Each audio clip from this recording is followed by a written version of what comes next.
Hey, how's it going everyone? Welcome back to Keeping Fish Simple. So in today's video, we're going to be talking about how to care for the freshwater angelfish. Let's jump straight into the video. So what exactly are angelfish? Well, these guys are part of the cichlid family, which means over a long period of time can get really big because they can live from 8 to 12 years. Over that time, they can get to about 15 centimeters in from top to bottom. That's with their top fin to their bottom fin. That's just something really important to mention about these guys, is that they do get quite big. So a lot of the people that are going to be looking to get some of these guys just need to be aware of that. One other thing that deceives a lot of people about the angelfish is the fact that they're called angelfish. These guys, I can tell you from first-hand experience, they are not angelfish. These guys really only get aggressive when it comes time to pairing, and they can really end up causing a lot of damage in an aquarium. There's a video up in the top right-hand corner where you can watch where I've got some really good tank mates for these guys.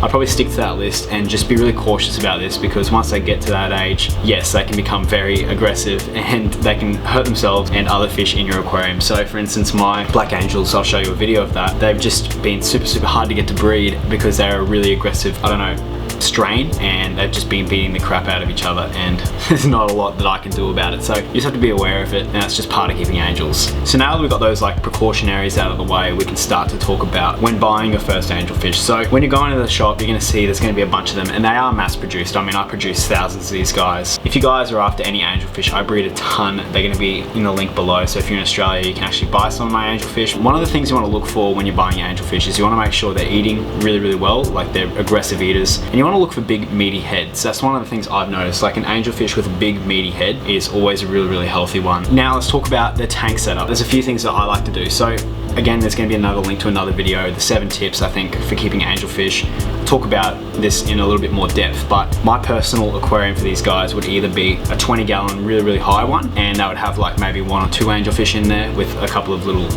something else in there, like some cories down the bottom and some Amazon saws in there. I really like the Amazon saws because they provide that vertical surface for them to go and lay their eggs on. The other thing I would maybe consider is something like a 55-gallon long aquarium, like you can see behind me here. So these big 4-foot tanks, and I'd stick 8 to 10 of these guys in there. Now these guys, in my opinion, have to be one of the hardiest fish in the entire aquarium hobby. Honestly, I've never really had any problems with these guys. They're not prone to a lot of diseases. They're very easy to take care of. The only thing that's a struggle with these guys is the aggression. That's the only place where you can really get problems, because if they get a big bite and then there's an infection because your water's not good or something like that, then it can be a problem. The ideal water parameters for these guys is a pH from 6 to 8, which is very broad. A temperature, they like it a little bit warmer because they are tropical fish, so if you live in a cold area, you'll need a heater. But they like to stay at that 78 to 86 degree Fahrenheit temperature, or if you're doing Celsius, that's 25 to 30 degrees Celsius. That's the range where you want to go for, but you just want to keep them in warmer water. If it gets a little bit below that, they're not going to mind, but I wouldn't keep them at 33 degrees Celsius or something like that, but just in that range, and they'll really thank you for it. Now, feeding these guys are not fussy at all. You're going to want to balance your diet out though for the best results and best color with these guys. I do some generic kind of flake or granule, so something they can fit in their mouth easily, and then every now and then I try and mix in some live food. So if you can go get some live black worms or something like that, that'd be great. And I just try and stick between 2 or 3 different foods. There's a whole nother video I talk about with the diets of